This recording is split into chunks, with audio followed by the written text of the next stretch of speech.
Бүгін мен сіздерге фикус гүлін қалай тамырлату керек екенін көрсететін боламын. Ол үшін кесіп болғаннан кейін сүтті сөлдері шығады, одан жақсылап сүртіп кептіріп, әр жапырағын сабағымен бірге дәл осылай кесіп аласыздар. Кейін бұл жапырақтарды 20 минут 30 минутқа сүтті сөлінен кептіресіздер.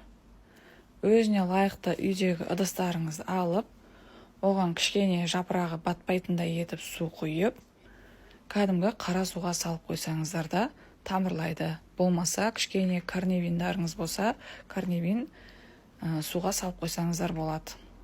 Фикустар 1 ай, 1,5 ай дегенде тамырлап шығу керек. Ал мен бұл фикусым 1 ай тұрды, 1 айдан кейін осындай тамырлады. Әлі тамырлары кішкентай, бірақ сонда да мен егіп қоям деп шештім. Топырақта арғарай жақсылап қарайтын болсаңыздар, әдемі болып өсіп кетеді. Әне атроскілерімнің бәрін бір-бір горшокқа егіп қойдым. Енді осы арғарай фикустарым өсіп, үлкен болып жатса, ендігі видеоларында көрсететін болам. Осы ақпаратын пайдалы болса, маған тіркеліп, лайк басуды ұмытпаңыз.